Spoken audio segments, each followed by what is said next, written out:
I'm Patrick, I'm Politico. I'm joined by Rotimi Rainwater. You're the man behind the new movie, œSugar. Yes. It's a very interesting film because it's a little bit, even though it's technically not, it's technically a drama, it is based on your life and your experience being homeless. For those who don't know your backstory, give us a little bit about kind of what brought you to this point and also to the movie. Oh, sure. I was in the Navy in 1988 and 89, and my mother unfortunately got cancer, and I needed to get out of the Navy, and it took a while because I was getting out early. And by the time I got home, she had lost her place, was in hospice, and I basically spent the next year of my life living in my car, staying in people's apartments, doing whatever I could. And I couldn't tell my mother because she was sort of battling for her life. So I just had to make do.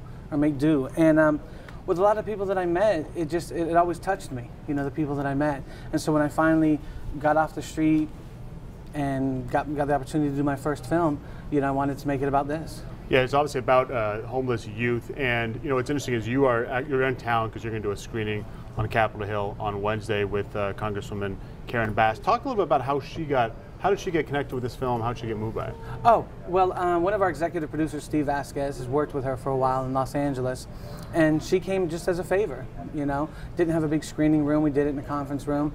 And she was so touched by the film that I thought maybe she would just introduce us to a couple organizations.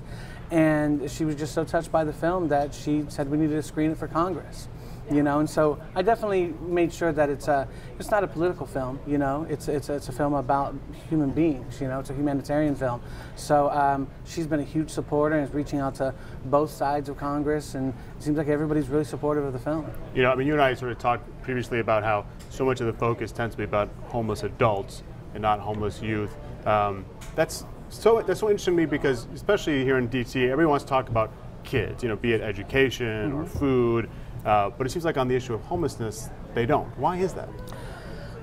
Nobody of all wants, the issues to get short shrift on. Well, to be honest with you, nobody wants to pay attention to homeless people in general. You know, they're not attractive, they're not cute. It's difficult to take a 14-year-old who's sitting on the streets of Los Angeles or Chicago or New York and put them on a poster and make them look cute and pull at people's heartstrings, you know? But the problem is, and it's like, as I told you before, not really. My goal is to help homeless youth, you know, because no 13-year-old, no 16-year-old is sitting at home watching Nickelodeon, playing at home with his parents, and then decides, hey, I want to go eat food out of garbage, you know? I just want to take off and go live on the streets. They're all there for a reason, not by choice. And while I think that homeless youth will never stop, I mean, there will always be children who get hurt, you know, or feel that they're hurt and run away. I feel that it's our duty to help them know that when they're on the street, they don't have to sleep on the street. There are places to go where they can get a free meal, where they can take a shower, where somebody will be there to listen to them. You know, I'm curious whether or not the fact that you know, that people under 18 can't vote means that if in any way sort of lends the fact that they don't get as much attention as people over 18. And that's what we're here for, you know. We're doing a thing what we call philanthropy, which is basically philanthropy with a film, and trying to give these invisible children, as they see themselves, a voice, you know, because like I said, it's not a popular issue, and because most, you know, all of them are under 18, they don't have their own voice, you know, so they're just sort of forgotten. And it's not popular because there's this stereotype or stigma or false idea that people who are homeless somehow contributed to that. Oh yeah, but and that this being some sort of a country that kind of believes in pulling yourself up by your own bootstraps, says, well, if you didn't make it, you didn't make it. Yeah, show me a 13-year-old who can pull themselves up by their bootstraps and do something without a parent. Yeah. You know, and not to be too blunt, but if you have a step parent or a parent who's abusing you or hurting you, who do you look to? You know, and eventually there's a reason that they leave. You know, so if they're sitting on the street corner with nothing to do, they fall victim to sexual predators. You know, the 13-year-olds, 14-year-olds, 15-year-olds, they're not mentally or emotionally equipped to deal with life on the street, and they just need a voice and a helping hand, and that's what we're trying to do. Well, you're trying to raise a lot of money to feed through Indiegogo to try to provide meals for homeless youth. But you know, I mean, you've even told me before that that's sort of a drop in the bucket to what the federal government could do. There's obviously a role for the federal government here in DC to help support homeless youth. What is it? What do you want them to do? What are they not doing?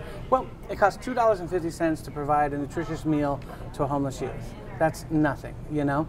Besides feeding children, it's about education, it's about, I don't want to, you know, say the political way of doing things.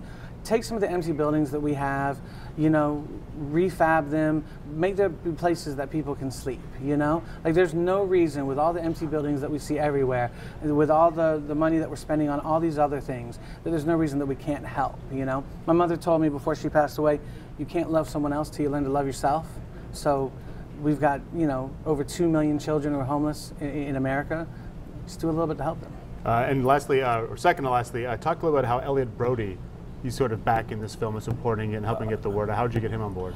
Well, Elliott Broidy came through the team that I'm working with, and he's just been such an amazing power behind the film and supporter of the film, and he picks up the phone call and people seem to listen. And as we were talking about before, it's really what this is all about. There's so much that can get done if you have the right people who believe in you, and thankfully him and some of the other people who have come aboard, but especially Mr. Broidy, they've picked up the phone, people are listening, and hopefully we'll have a big enough audience that we can make some change. And quickly, on the day after Wednesday's screening, you're going to have a pretty kind of funny, creative event you're going to do on Capitol Hill on Thursday. What is it?